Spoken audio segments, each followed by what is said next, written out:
So hello and welcome back to another video on the channel. So I've got another parcel today to open, but if you can see the logo there, it's an odd shape for a fan system, I'd have thought.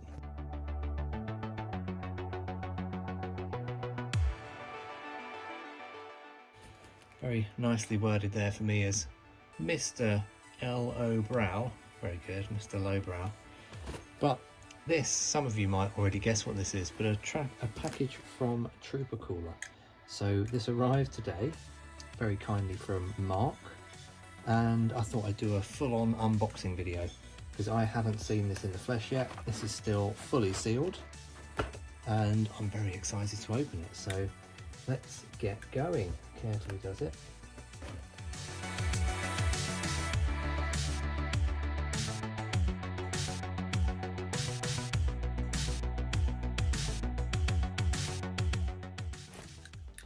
Well, here we go. That's the exciting part of opening done. Let's start having a look at some parts.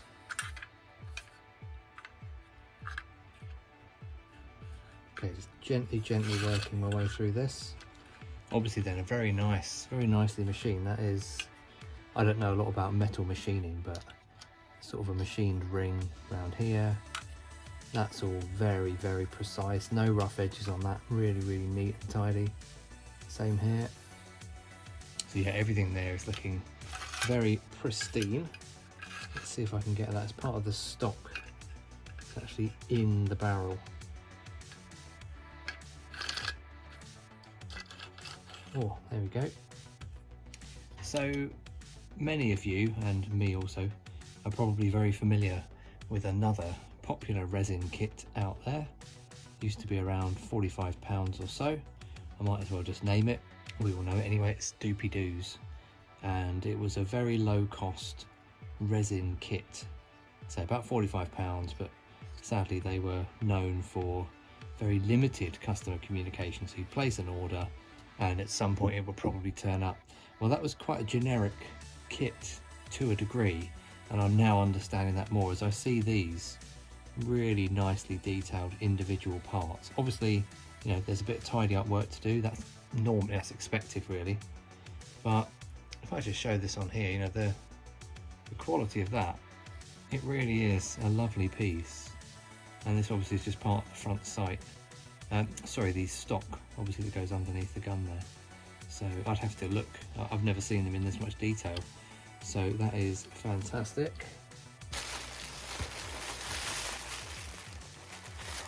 Okay, so we've had a little bit of damage in the box, but I know this is common as well on resin parts.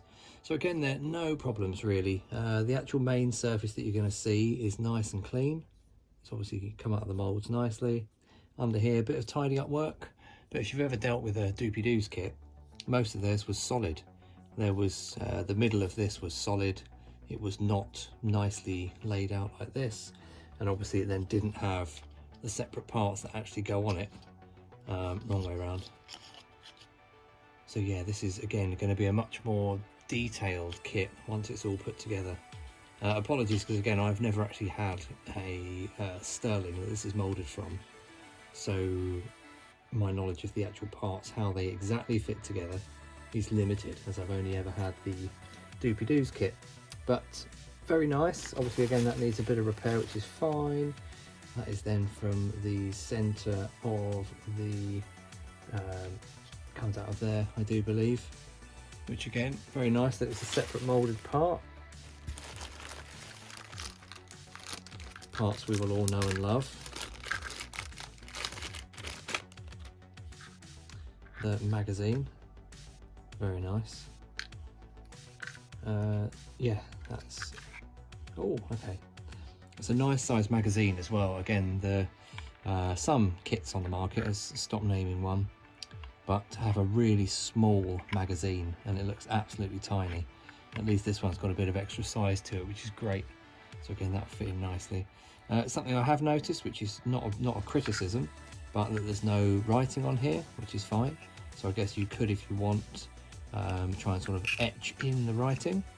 which would be normally, I think, sterling, whatever it is, LA42 something. Again, I can't quite remember the full number of the original model, I'm afraid. But again, nice separate parts, very good.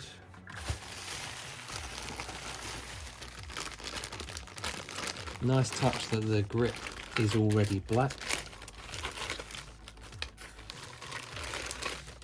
Some of you will know, but the original machine guns were metal, of course, they were a proper gun. The grip, though, for the original Sterling was made of plastic, I do believe, and it was a black plastic. I think that is resin still, but yeah, it was a plastic grip and it was gloss black, and that's what a lot of people try to do when they're making their replica blaster. The grip on the E-11 is about the only part that is actually gloss black, so that's nice. But again, that's lovely quality, very, very nice, very detailed. That, yeah, feels a lot nicer than others, which is great. A hollowed out scope, which I think is the as in M38 tank scope, I believe. But again, I have been speaking to Mark a bit, and he said he'd done a lot of work to sort of hollow these out pre-sending them out, which is fantastic. Again, the other kit that I've mentioned had this as just one solid part, so if you wanted it hollowed out, you had to do all of that hard work. So this has been made to account for that. A little bit of sanding around the edge there, again, just a few parts here that are a little bit rough and ready, which is acceptable, of course. And the detailing is written into the scope here. Oh yeah, M38, you can just see that in there. So again, very nice, very nice. More parts of the grip. Again, that's quite nice because it's separate. You can probably do a little bit more with regards to painting. All the little trigger details in there, including a resin molded lug in there, like an Allen key, Allen screw, which would go into the bottom of the grip. That's nice. And again, actually, the little bag there, relevant parts have come in their own little bags.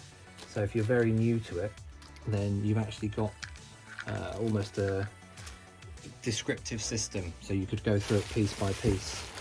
So that's nice. Again, actually, then yeah, same here. The Henxler counter is 2 parts, which again is handy because on the original ones, this front part was a metal of some sort. I don't know exactly which metal, and the back part was plastic.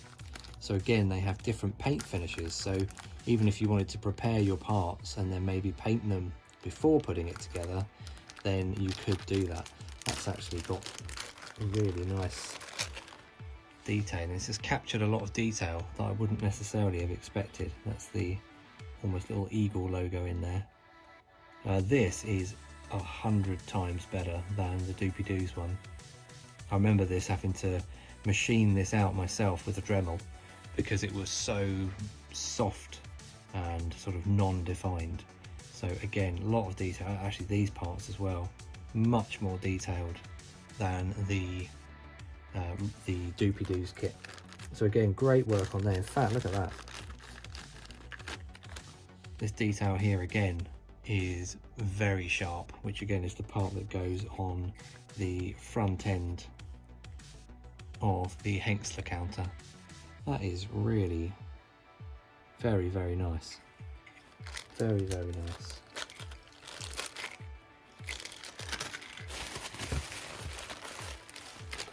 There we go, the front muzzle. You've then got the safety switch, essentially. The rear cap, I will have a look at that actually, because that's quite an interesting part. A resin moulded D-ring as well. The D-ring on the other brand wasn't quite so good.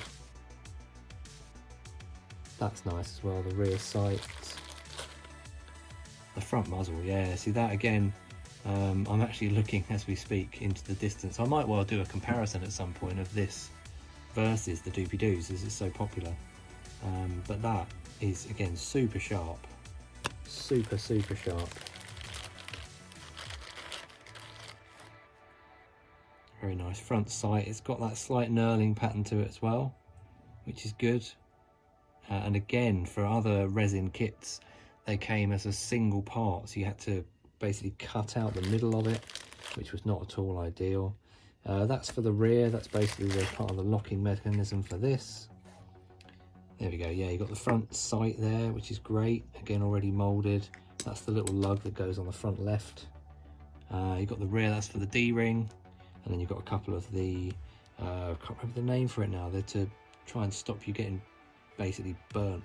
Little parts on the side of the gun. More resin Allen bolts. I think they're really cool. They're very well detailed. I would say that's insanely good actually for a little resin mold. Very good.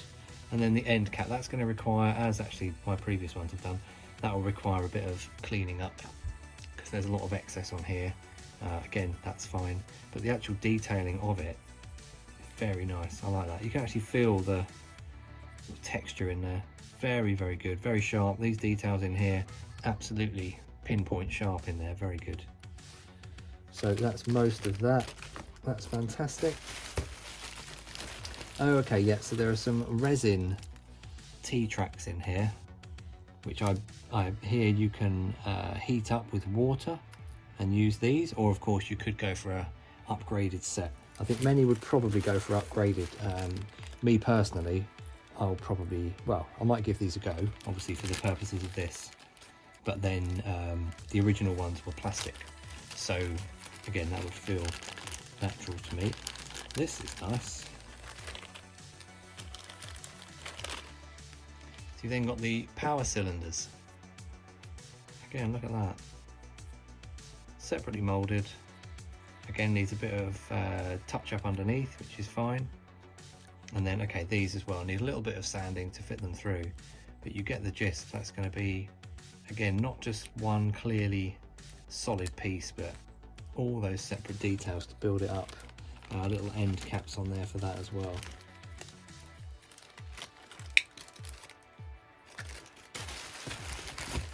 And I think this is the final bag. Okay, you get some wire in there as well for creating the spring, a more realistic spring. That's great. And then in here, okay, yeah, more parts. So you've got the inside of the lens. You've actually got lenses in there as well. Superb. We've got the separate lenses, the little tubing. Just trying to think what that might be for, so I'll have to check on that. And we've got more parts here. That is for going under, I think, where the grip, try and get my words in place, under the grip. That's where the stock attaches to, that little black part there. You've got the inside front of the lens. That is sharp as well, actually. The detailing on the little screws there is very sharp, very nice. And as I say, then the lenses as well. So all sorts of bits. That is really impressive. Small and large lenses. Yeah, very good. So I think effectively that covers our little unboxing there. So this is the TroopaCoola Blaster. I'm just trying to look at the actual kit and see if there's anything else you might need to go with that. But I think you can see that's pretty complete. You've got the main body itself, the main barrel. You've got the stock underneath in various parts, again with a little bit of work needed.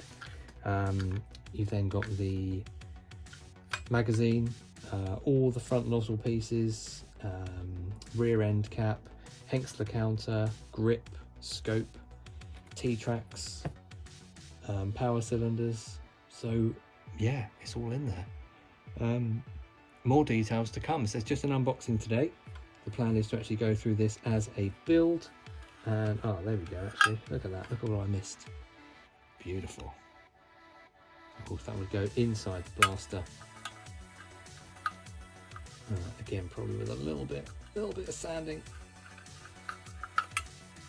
Yeah, a little bit of sanding so I don't force it in there. Anyway, it's enough from me. TroopaCoola Blaster, and more details to come on this. Shall see you later.